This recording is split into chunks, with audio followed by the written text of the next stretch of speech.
મંગલ મૂર્તિ મહાપ્રભુ શ્રી સહજાનંદ સુખરૂપ ભક્તિ ધર્મ સુત શ્રી હરિ સમૃ સદાય અનુપ પરમ કૃપાળો છો તમે શ્રી કૃષ્ણ સર્વાધીશ પ્રથમ તમને પ્રણમું નમું વારંવાર હું શીશ અનંત કોટિ બ્રહ્માંડોનાધિપતિ પૂર્ણ પુરુષોત્તમ શ્રી હરિકૃષ્ણ મહારાજની જય, શ્રી લક્ષ્મી નારાયણ દેવની જય, શ્રી નર નારાયણ દેવની જય, શ્રી ગોપીનાથજી મહારાજની જય, શ્રી રાધારમણ દેવની જય, શ્રી મદન મોહનજી મહારાજની જય, શ્રી ધર્મ ભક્તિ વાસુદેવની જય, શ્રી ઘનશ્યામ મહારાજની જય, શ્રી મર્યાદા પુરુષોત્તમ શ્રી રામચંદ્ર ભગવાનની જય, શ્રી બાલકૃષ્ણ લાલની જય, શ્રી વિઘ્ન વિનાયક દેવની જય, શ્રી કષ્ટભંજન દેવની જય.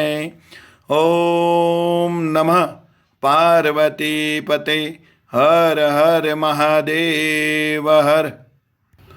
અખિલ બ્રહ્માંડ દક્ષિણ વિભાગ શ્રી લક્ષ્મીનારાયણ દેવ ગાદીપતિ પરમ પૂજ્ય ધર્મધુરંધર 1008 વિદ્યમાન આચાર્ય સનાતન આચાર્ય મહાસમર્થ આચાર્ય ગુરુ શ્રી અજેન્દ્ર પ્રસાદજી મહારાજની જય. પરમ પૂજ્ય ધર્મધુરંધર 108 ભાવિ આચાર્ય શ્રી નુગેન્દ્ર પ્રસાદજી મહારાજની જય. સમગ્ર ધર્મકુળ ભક્તિકુળ ભગવાનના વાલા સર્વે મુક્તો સર્વે સંતો ભક્તોના ચરણોમાં કોટી કોટી સાષ્ટાંગ દંડવટ વંદન પ્રણામ સાથે સૌ સંતો ભક્તોને જય સ્વામિનારાયણ. લીલા ચરિત્રથી સભર શ્રી હરિચરિત્રામૃત સાગર ભગવાનની લીલા અને આજ્ઞા. શ્રીજી મહારાજે જીવા ખાચર આગળ વાત કરતા કે ગમે તેવી મોટી બાબત હોય તો પણ તેને ભગવાન અને સત્સંગના સમાન ન માને તેને જ સાચો હરિભક્ત કહેવાય છે. સાચા કે ખોટા જેટલા હરિભક્ત હોય છે તે બધા જ વાતમાં દેખાઈ આવે છે, કારણ કે જે સાચા ભક્ત છે તે વાતમાં બીજાને ભગવાન અને સત્સંગમાં ચોંટાડે છે, અને જે બીજાને ભગવાન અને સત્સંગમાં જોડે છે તે જોડનારો ગમે તે જાતિનો હોય તો પણ તેને ભગવાન પોતાનો માને છે. બ્રહ્મા જેવો કોઈ સમર્થ હોય પણ તે જો બીજાને ભગવાન અને સત્સંગમાં જ્યાં સુધી ચોંટાડતો નથી ત્યાં સુધી તે ભગવાનનો ચોર કહેવાય છે. કોઈ કાવ્ય શીખવાનું ફળ એટલું જ છે કે બીજાને ભગવાનમાં જોડવા. જો ભક્તો આપણે ભગવાનની કૃપાથી એવું આપણને સૂઝ્યું કે આપણે કંઈક કથા વાર્તા કરવી જે આવડેવી, ગાંડા ઘેલા સેવી, બાળક સેવી, ભગવાનના દીકરા સેવી, દાસ સેવી, શિષ્ય સેવી, અને તમારા અમે પણ ભગવાનના સંતો ભક્તોના દાસ સેવી, શિષ્ય સેવી, તો જે કંઈ કાલું ઘેલું જેવું આવડે એવું બોલીને લાખો કરોડો આ પૃથ્વી પર મનુષ્યો છે, તેમાંથી 2-5 જો હરિભક્તો ભગવાનને માનમાં મને ભગવાનને માર્ગે ચાલે, ભગવાન રાજી થાય એવું કાર્યમાં જોડાઈ જાય તો એમાં આપણી ઉપર ભગવાન રાજી થાય એ માટે આપણે આ પ્રયાસ કરવી છીએ. બાકી આ લોકમાં માન મેળવવા માટે કે વાહ કરવા માટે કાંઈ કરતા નથી. ખાલી કેવળ ભગવાનને રાજી કરવા માટે, પ્રસન્ન કરવા માટે આ દાખલો કરીએ છીએ. શ્રીજી મહારાજે સામાન્ય જીવાત્મા માટે આવડો મોટો દાખલો કર્યો. ઠેઠ અક્ષરધામમાંથી અહીંયા પધાર્યા. 1,00,000 મણનો ગોળો ત્યાંથી છૂટો મૂક્યો હોય તો આ પૃથ્વી ઉપર આવે તો રજ જેવડો રહે કે ન રહે, એટલું મોટું અક્ષરધામ મોટું ને દૂર છે. તો એને આપણા આ જીવાત્મા માટે આટલા પ્રયાસો કર્યા, આટલો દાખલો કર્યો, તો આપણે એને રાજી કરવા માટે કાંઈક કાલું ઘેલું બોલીને તોતળી વાણી જે માનો એમ આપણી ભાષામાં જે કંઈ આપણને ભગવાન બોલાવે એ રીતે બોલાવીને ભગવાનને રાજી કરવા છે. છતાં મારાથી ક્યારેક તમોગુણ કે રજોગુણની અવસ્થામાં બોલાઈ ગયું હોય તો હે વાલા ભગવાનના ભક્તો, હે સંતો, મને ક્ષમા કરજો. હું તમારો બાળક છું, દાસ છું એમ માની, તમારો દીકરો છું, શિષ્ય છું એવી રીતે માની મને ક્ષમા કરજો. મારે કેવળ ભગવાનને રાજી કરવા માટે આ કરવું છે.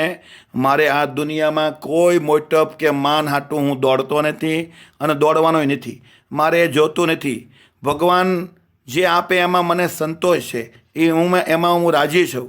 મારે કેવળ કોઈ પણ જીવાત્મા, મુમુક્ષ આત્મા ભગવાન રાજી થાય એ માટે એને હું ભગવાનને માર્ગે ચડાવવા માટે કંઈક પ્રયાસ કરું છું. ડાયરેક્ટ તો હું કથા વાર્તા તમારી પાસે ન કરી શકું, કેમ કે કોઈ ભક્ત દૂર રહેતા હોય.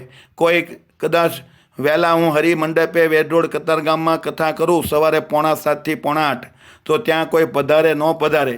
પણ આ રેકોર્ડિંગ હું કરીને અને આ આધુનિક યુગમાં હું કોઈ પણ જીવાત્મા સુધી પહોંચાડું તો એમાંથી કોઈ ભગવાનના પ્યારા ભક્ત આ 2 શબ્દ સાંભળે અને એ સત્યના માર્ગે ચાલે, સિદ્ધાંતના માર્ગે ચાલે, ભગવાન રાજી થાય એવી રીતે નિયમના માર્ગે ચાલે અને ભગવાનનો પરમ એકાંતિક ભક્ત થશે તો ભગવાન મારી ઉપર રાજી થાય. બસ એ જ હું એ આશાએ હું કરું છું. બાકી મારે બીજી કોઈ આશા નથી. અને કદાચ મારાથી કંઈક તમને ખોટું લાગી જાય, એવું બોલાઈ જાય, તો હું તમારો બાળક છું, દાસ છું, શિષ્ય છું, સેવક છું એમ માનીને મને માફ કરજો.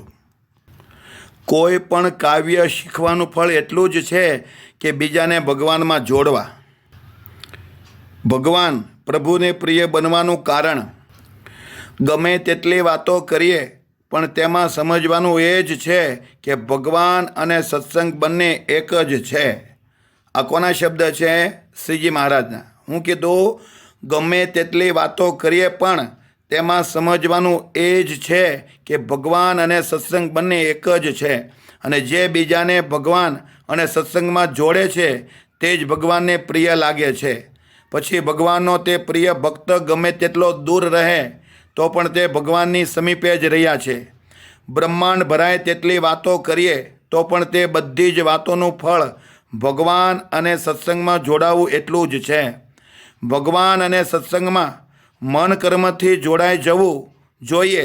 જ્યાં સુધી મનુષ્ય ભગવાન અને સત્સંગમાં જોડાતો નથી ત્યાં સુધી તેણે કરેલા બ્રહ્માંડ ભરાય તેટલા સાધન હોય તો પણ બધા વ્યર્થ કહેતા નકામા છે. કારણ કે જે કરવાનું છે તે તેણે કર્યું નથી. કરીને એટલું જ કરવાનું છે કે ભગવાનના સ્વરૂપમાં પોતાના ચિત્તને દૃઢતાથી જોડવું. અને તે સિવાયનું જેટલું છે તે બધું તો માઇક છે. જેટલું માઇક છે તેનો રોજ આવો વિચાર કરવો અને ચાય ગમે તે થાય તેને મિથ્યા કરીને દેખતા રહેવું. જે હરિભક્ત હોય છે તેની સમજણ આગળ કહ્યું તેવી હોય છે. જેને તેવી સમજણ નથી હોતી તે ભક્ત તો બાળ બુદ્ધિમાં ખપે છે. સુખકારી મૂર્તિ શ્રી હરિને હું વારંવાર વંદન કરું છું. શ્રી હરિ પ્રગટ પુરુષોત્તમ છે અને સર્વ સ્થાવર જંગમના સ્વામી છે, સર્વોપરી છે. હું મારા હૃદયમાં આપના સાક્ષાત સ્વરૂપને ચિંતવું છું. આપને જ સર્વે કરતા માનીને હું આપના લીલા ચરિત્રની વાતને કહું છું. શ્રી આધારાનંદ સ્વામી વિરચિત શ્રી હરિચરિતામૃત સાગર ગ્રંથની પૂર્તિ માટે હે અમૃતમય શ્રી હરિ, આપ મને મદદ કરો. આ શ્રી હરિચરિતામૃત સાગર ગ્રંથના 29મા પૂરમાં જ્યારે 4થું તરંગ અહીં સુધી લખાયું ત્યારે ઘનશ્યામ પ્રભુ સદગુરુ શ્રી આધારાનંદ સ્વામીને પોતાના અક્ષરધામમાં લઈ ગયા. સ્વામીના અક્ષરવાસથી શ્રી હરિચરિતામૃત સાગર ગ્રંથ અપૂર્ણ રહ્યો. તેને પૂર્ણ કરવાનો મેં વિચાર કર્યો છે. મારાથી આ ગ્રંથ પૂર્ણ થઈ શકશે નહીં. માટે હે સર્વધાર શ્રી હરિ, આપ જ મારા અંતરમાં રહીને આ ગ્રંથની પૂર્તિ કરો. શ્રી હરિની 2-4 વર્ષની અતિશય સુખદાયક લીલા લખવાની રહી ગઈ છે. તેને અત્યારે હું અરખભર લખું છું. તે લીલાઓને હું મારી બુદ્ધિ પ્રમાણે અતિશય સંક્ષેપથી લખું છું. તો આપ શ્રી હરિ, સંતો અને હરિભક્તો મને અપાર સહાયતા કરો.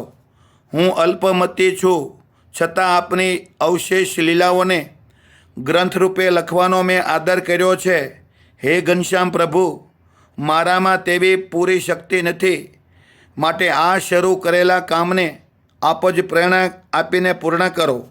જેમની ગતિ ગરુડના સમાન મહાન હતી, વળી જે પ્રગટ પુરુષોત્તમની સાથે રહેનારા મહાન ઉત્સાહવાળા બુદ્ધિમાન સંત હતા, એવા તે મહાન બુદ્ધિશાળી આધારાનંદ સ્વામી ક્યાં અને અલ્પમતીવાળો પોતાને કવિ માનનારો એવો હું ક્યાં? ભગુજીનું માથું લેવાનો ભાણ ખાચરનો વિચાર. શ્રી મુક્તાનંદ સ્વામી દાદા ખાચરને કહે છે કે તમે સાંભળો, શ્રી હરિની જે બાકી રહેલી લીલા છે તેને હું અત્યારે સંભળાવું છું. એક તકરારિયા ખેતરની અદ્ભુત વાત કહું છું. સત્સંગના ઇતિહાસની વાત સાંભળીને તમે ઘણું ખુશી થશો. ગઢપુરથી પશ્ચિમ દિશામાં એક માંડવધાર ગામ છે. તે ગામને સીમાડે એક તકરારિયું ખેતર કહેવાય છે. માંડવધાર ગામ તમારું દાદા ખાચરનું છે. તેના સીમાડાની ભૂમિની નજીક ભાણ ખાચરની ભૂમિ છે. કેરાળા અને રામપરા ગામોનો સીમાડો પણ તે ભૂમિની સાથે છે. કેરાળા અને રામપરા ગામના માલિક દરબાર ભાણ ખાચર હતા. તે ભાણ ખાચરને માંડવધારની સીમમાં આવેલા દાદા ખાચરનું ખેતર જોઈતું હતું. તેને માટે ઝઘડાની વાત બની. ગઢપુરના દરબાર જીવા ખાચરે બદલીવાળા ભાણ ખાચરને ઉશ્કેર્યા, ચડાવ્યા અને તે ખેતર માટે ઘણો ઝઘડો કરાવ્યો. આ બાજુ પરમાત્મા શ્રી હરિએ દાદા ખાચરના દરબારને પોતાનું ઘર કરીને માન્યું હતું. માનો કે પોતે ખુદ વર્તમાન રાજા હોય તેમ સ્વયં શ્રી હરિ દાદા ખાચરના દરબાર અને ગ્રાસની ચિંતા કરતા હતા. જ્યારે વર્ષા ઋતુનો સમય હતો ત્યારે દાદા ખાચરે પોતાના તે ખેતરમાં સાતી જોડાવ્યા. દાદા ખાચરના સાતી તે ખેતરમાં વાવણી કરીને પાછા વળ્યા ત્યારે ભાણ ખાચરે પણ તે જ ખેતરમાં સાતી જોડાવ્યા. સાતી તે ખેતરમાં મોકલીને પહેલાં જે રીતે વાવણી કરી હતી તેથી બીજી દિશામાં આડા ચા કરીને વાવેલું બગાડી નાખ્યું.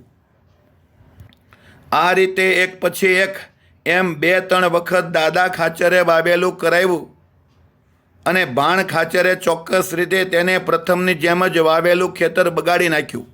પછી તો શ્રી હરિએ દાદા ખાચર ઉપર કૃપા કરીને તે ખેતરમાં વાવેતર કરાવ્યું. પછી તે ખેતરની રક્ષા કરવા માટે શ્રી હરિએ પાર્ષદોને રાખ્યા. ભગુજીના હાથ નીચે ખાસા 50 જેટલા પાર્ષદો ત્યાં રાખ્યા હતા. તેથી પાર્ષદો સાથે ત્યાં ભગુજીના રહેવાથી ભાણ ખાચર સફળ ન થઈ શક્યા. તેથી બીજા અસુરોને ખબર પડી તે સમયે બધા જ અસુરો મળીને ભાણ ખાચરની પાસે બદલી આવ્યા અને તેમણે ભાણ ખાચરને ખૂબ ઉશ્કેર્યા, ચડાવ્યા. તેઓએ કહ્યું કે શ્રી સ્વામિનારાયણના રખવાળી કરનારા પાર્ષદોમાં કોઈ મૂછવાળો નથી. તે પાર્ષદોમાં શિરદાર તો એક ભગુજી છે અને તે એક જ ઘણો શક્તિશાળી છે. જો ભગુજી મરાય તો જ તમારી જીત થશે અને દાદા ખાચરની ફજેતી થશે. ભાણ ખાચર તમે ઈચ્છો તો શું ન થાય. આવી રીતે બીજા અસુરોએ ભાણ ખાચરને ચડાવ્યા. માટે તમે કાંઈક એવો નક્કર ઉપાય કરો, અમે બધા જ આપની મદદમાં છીએ. તમારી જમીનમાં હાથ કોણ નાખી શકે? આમ કહીને તે અસુરોએ જ્યારે ભાણ ખાચરને પાણી ચડાવ્યું ત્યારે તે ભાણ ખાચરમાં ઘણું જોમ આવ્યું. પછી તે ભાણ ખાચરે વગર વિચારે મનમાં નક્કી કર્યું, મારે ભગુજીનું માથું કપાવવું, તેમાં કોઈ સંદેહ નથી. તે પછી તેણે તકરારિયા ખેતરનો કબજો કરવા વારંવાર પોતાનું લશ્કર મોકલ્યું, પણ બધી જ વખતે તે લશ્કરની હાર થતી હતી. ભાણ ખાચરનું લશ્કર પાર્ષદોને જીતી શક્યું નહીં અને ખુદ પરાજિત થયું. તેનાથી ભાણ ખાચરના મનમાં ઘણું બધું દુઃખ થયું. ભાણ ખાચરના મનમાં લગાર પણ શાંતિ રહી નહીં. તેના મનમાં વૈરભાવ વધતો ગયો. તે રાત દિવસ વિચાર કરતો હતો કે હું ભગુજીને જાનથી મારી નાખું. જો વાલા ભક્તો, આપણે બીજાનું અહિત ઈચ્છવી તો આપણું ક્યારેય હિત થાય નહીં. બાકી કર ભલા તો હોગા ભલા. બીજાનું સારું ઈચ્છીએ મન કર્મ વચનેથી તો જ આપણું રૂડું થાય. બાકી આપણું રોડું ન થાય. હા, વ્યવહારે ધર્મની દૃષ્ટિએ, નીતિની દૃષ્ટિએ આપણે કંઈક આપણી સાથે કોઈ અન્યાય કર્યો હોય, અધર્મ કર્યો હોય, અનીતિ કરી હોય તો એની નીતિમાં લાવવા માટે નીતિથી આપણે માગી શકીએ, એની સાથે કાંઈ પણ કાયદાકીય કાર્ય કરી શકીએ. પણ હાવ બીજાનું આપણે પચાવી પાડવું, લૂંટી લેવું અને પોતાનું કરી લેવું તો એમાં આપણને કોઈ દી શાંતિ થતી નથી. સુખ મળે પણ શાંતિ ન મળે તો સુખ શું કામનું એકલું? સુખની સાથે શાંતિ હોય, ધર્મની સાથે ભક્તિ હોય તો જ આનંદ આવે. બાકી એકલો ધર્મ પાળવાથી આનંદ ન આવે, એકલી ભક્તિ કરવાથી નહીં આનંદ ન આવે. ધર્મ સહિત, મહાત્મા સહિત ધર્મ ભક્તિ કરશું તો જ આપણને સુખ શાંતિ મળશે.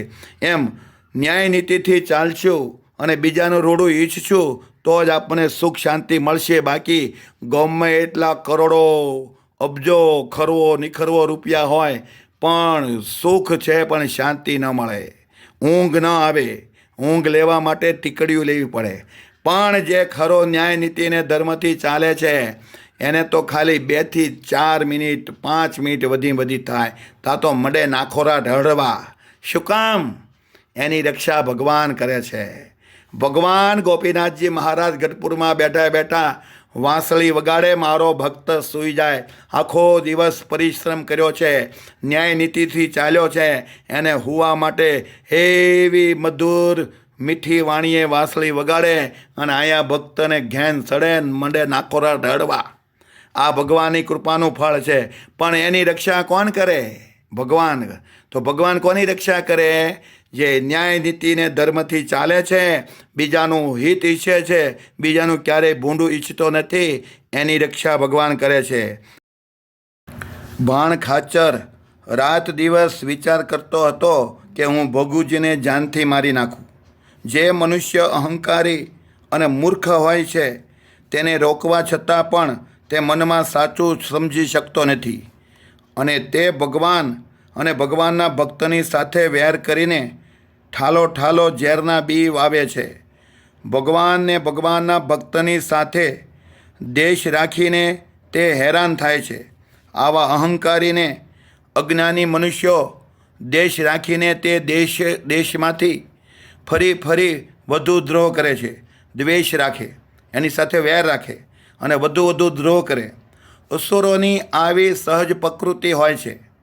આવા મૂર્ખ લોકો મરીને જમપુરીમાં જાય છે અને ત્યાં જમના હાથનો ઘણો માર ખાય છે.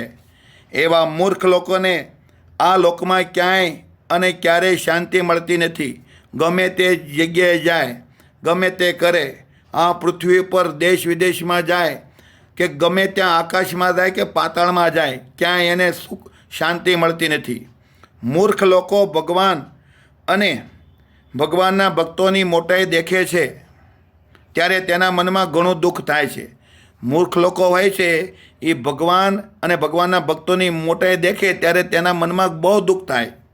તે રાત દિવસ પોતાના દિલમાં દાજા કરે છે, બળતરા કર્યા કરે છે અને કોઈ પણ વાતે પાછા વળતા નથી. આવો તે ભાણ ખાચર હતો.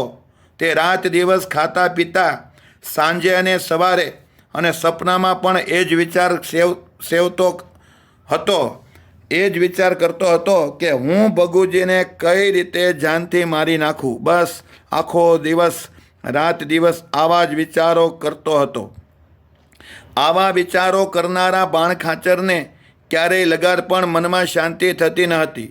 કેમ કે બીજાનું અહિત ઈચ્છીએ મન કર્મને વચનથી તો ક્યારેય આપણું હિત થાય નહીં. બીજાનું ભલું ઈચ્છીએ તો જ આપણું હિત થાય. જુઓ, શ્રી રામચંદ્ર ભગવાન, શ્રી કૃષ્ણચંદ્ર મહાપ્રભુ કે શ્રી સ્વામિનારાયણ ભગવાન આની સાથે વેર કરનારા એ વખતે ઘણા હતા. તો ભગવાને દયાએ કરીને એને સાથે વેર કરનારા હતા એનો પણ મહારાજે ઉદ્ધાર કર્યો. એના ગમે તેવા અપરાધો હતા તોય ભગવાને એને ક્ષમા કર્યા. કેમ કે ભગવાનમાં એ જ ભગવાનપણું છે, સમર્થપણું છે, એ જ સાર્થકતા છે કે સમર્થ થકા ઝરણા કરવી. સમર્થ છે, ધારે તે કરી શકે એમ છે, છતાં એ ધીરજ રાખીને સામેના દોષોને માફ કરે છે. સામેના જીવ હોય એને કાંઈ ભૂલ દ્રોહ અપરાધ કર્યો હોય તો ભગવાન જરૂર એને ક્ષમા કરે છે, માફ કરે છે. હું ભગુજીને કઈ રીતે જાનથી મારી નાખું, આવા વિચારો કરનારા ભાણ ખાચરને ક્યારેય લગાર પણ મનમાં શાંતિ થતી નહીં. કારણ કે અપાર સુખ તો પ્રેમમાં રહ્યું છે. દ્વેષ ભાવમાં, વેરમાં લગાર પણ સુખ હોતું નથી. એટલા માટે કોઈ પણ સ્ત્રી અને પુરુષે ભગવાન તથા ભગવાનના ભક્તનો લગાર પણ દ્રોહ કરવો નહીં. હું કીધું મહારાજે? મહારાજ કહે છે એટલા માટે કોઈ પણ સ્ત્રી હોય તથા પુરુષ હોય ભગવાન તથા ભગવાનના ભક્તનો લગાર પણ દ્રોહ કરવો નહીં. ભગવાનને ભગવાનના ભક્તનો દ્રોહ કરીને અનેક લોકો દુઃખી થયા છે, કોઈ સુખી થયું નથી. અને તેની બધી જ કથાઓ શાસ્ત્રમાં લખાણી છે. પૂર્વે શિશુપાળ અને બીજો રાવણ, ત્રીજો કંસ, એ બધાના વંશનો દ્રોહ કરવાથી સંપૂર્ણ નાશ થયો છે. આ બધાએ ભગવાનનો અને ભગવાનના સંતો ભક્તોનો દ્રોહ કર્યો છો એટલે એનો સંપૂર્ણ વંશનો નાશ થઈ ગયો છે. ભગવાન તો ભક્તના બેલી છે. તેથી જે લોકો ભક્તને પીડે છે તે પોતે જ અત્યંત હેરાન થાય છે. માટે હે ભક્તો, બહુ વિચારીને કામ કરવા જેવું છે. પછી કોઈ સાના રાખવા આવતું નથી. પરદ્રોહનો હેતુ અહંકાર છે અને અહંકારનો હેતુ અજ્ઞાન છે. તેને લીધે આખા વિશ્વમાં ઘણી મોટી ભૂલો થઈ છે. જ્યારે જીવ સત્સંગ કરે છે ત્યારે તેને સાચી સમજણ આવે છે. અને વાતે સાચી, સત્સંગ વગર રૂડા ગુણ આવે નહીં. સાચી સમજણ સત્સંગ કરવાથી આવે છે. તે સમજણથી અહંકારનો ચોક્કસ વિનાશ થાય છે. જે જીવ નિરંતર રોજ સત્સંગ કરે છે તે બધી જ રીતે સુખી થાય છે. જો ભક્તો સુખી થવું હોય તો મહારાજ શું બોલે છે કે જે જીવ નિરંતર રોજ સત્સંગ કરે છે, આપણે રોજે ખાવા જોઈએ છે કે નહીં, આપણે પાણી પીવા જોઈએ છે કે નહીં, તો ખાવાનું પીવાનું હવા જોઈએ, તો આ બધું રોજ જોઈએ તો સત્સંગ પણ રોજ કરવો જોઈએ.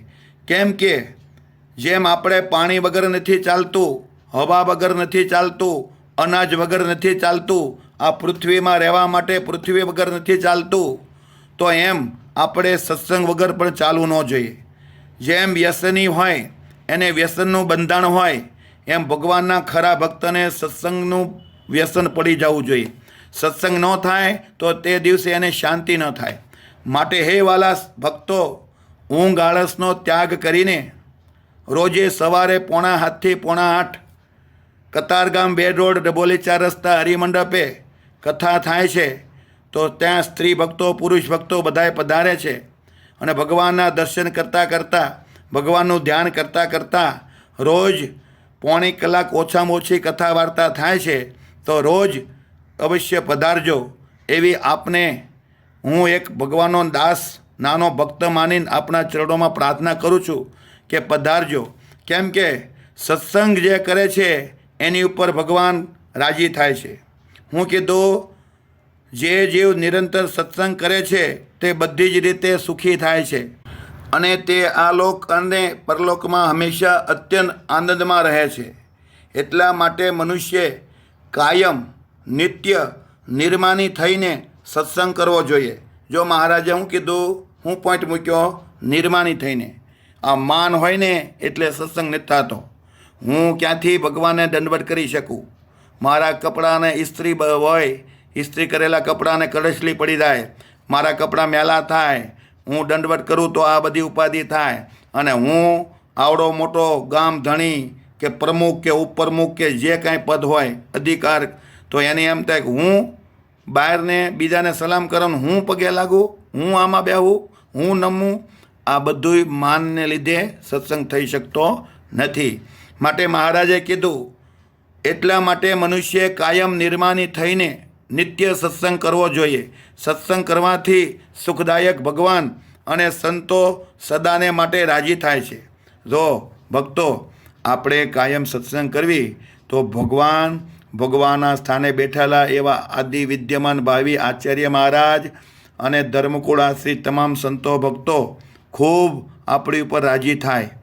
કેમ કે ભગવાન જેમાં રાજી થતા હોય એ આપણે કર્મ કાર્ય કરીએ, એ આપણે ક્રિયા કરીએ તો ભગવાન રાજી થાય. અને એ બધું આપણે કરવાથી બધા જોતા હોય તો ગમે ત્યાં બેઠા હોય ત્યાં બેઠા બેઠા આપણને આશીર્વાદ આપતા હોય, આપણી ઉપર રાજી થતા હોય.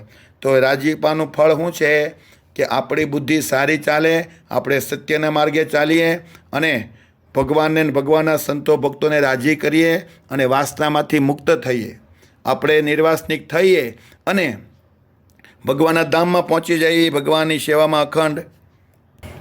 એકવાર સભામાં ભાણ ખાચરે ભગુજીનું માથું લાવવાની જાહેરાત કરી. ભડલી ગામના દરબાર ભાણ ખાચરે એક દિવસ પોતાના શૂરવીરોની કચેરી બોલાવી. તે કચેરીમાં તેણે જાહેરાત કરી, તે બધા જ બહાદુરો સાંભળો, હું એક વાત કહું છું, તે વાતમાં કહેલા કામને જો તમે કોઈ કરી શકો તો હું ઘણો ખુશ થઈશ. તે કામ જો તમે કોઈ કરો તો હું તમને તમારું અતિ મનપસંદ મોટું ઇનામ આપીશ અને તે કામ કરવાથી તમારું નામ ઇતિહાસમાં કાયમ અમર રહેશે. શ્રી સહજાનંદ સ્વામીના પાર્ષદ નમુચ્છા છે, છતાં તે જોરદાર ગણાય છે. તેમાંય મુખ્ય ભગુજી છે. મારે તે ભગુજીનું માથું જોઈએ છે. ભાણ ખાચરની આ વાત જ્યારે સૌએ સાંભળી ત્યારે સભામાં કેટલાક વીર સરદારો બેઠા હતા. તે બધા જ પોતાના મનમાં ભગુજીનું શૂરવીરપણું જાણતા હતા. તેથી તે બધાએ કાંઈ બોલ્યા નહીં, પણ ચૂપચાપ બેસી રહ્યા. ત્યારે દરબાર ભાણ ખાચર મનમાં ગભરાયા અને સૌના પ્રત્યે કઠણ વચન કહેવા લાગ્યા. ત્યારે શૂરવીર ક્ષત્રિયો ક્યાં ગયા? આવું બોલ્યા ભાણ ખાચર. અત્યારે શૂરવીર ક્ષત્રિયો ક્યાં ગયા છે? મોટા લડવૈયા અને ઘણા જ રણધીર પુરુષો ક્યાં ગયા છે? ક્ષત્રાણીનું ધાવનારા ક્ષત્રિય આજ નમાલા થઈને કેમ બેઠા છો? કેમ કોઈ કંઈ બોલતા નથી? મારી કહેલી વાતને કેમ કોઈ સાંભળતા નથી? ક્ષત્રિયના વંશોનું શુરાતન ચાલ્યું ગયું લાગે છે મને. બધાના મન ગભરાઈ ગયા છે કે શું? નમુચ્છા ભગુજીનું નામ સાંભળીને તમે બધા બરફ જેવા ઠંડા કેમ થઈ ગયા છો? અરે તમારી માતાનું દૂધ લાજ છે, તમારામાં કોઈને ખુમારી કેમ આવતી નથી? ત્યારે એક ચારણની સોનેરી સલાહ. ભાણ ખાચરની આવી વાત સાંભળીને તે વખતે ત્યાં એક દેવી પુત્ર ચારણ દૂર બેઠા હતા. તેણે કહ્યું, બાપુ ભાણ, તમે અધીરા ન થાવો. ભગુજીનું માથું લાવવાની જે વાત કહેવી તે તો આભને બાથ વૈરા જેવું છે, આકાશને બાથ વૈરા જેવું છે. ભગુજી સ્વામિનારાયણના સાચા સેવક છે, તે રંચ માત્ર પણ કાચા નથી. જો હકીકત તો આપણે શુરાતન એવું જ હોવું જોઈએ, કેમ કે શ્રી સ્વામિનારાયણ ભગવાનના આપણે સેવક છીએ, દાસ છીએ અને એના સીધી લીટીના વારસદાર એવા પરમ પૂજ્ય ધર્મ ધુરંધર 1008 શ્રી અજેન્દ્ર પ્રસાદજી મહારાજના આપણે સેવક છીએ. તો આપણે રંચ માત્ર પણ કાચાઓ રહેવાનું નથી. ભગુજીની સાથે ટક્કર લે એવો કોઈ વીર પુરુષ આ દુનિયામાં આજે ક્યાંય નથી.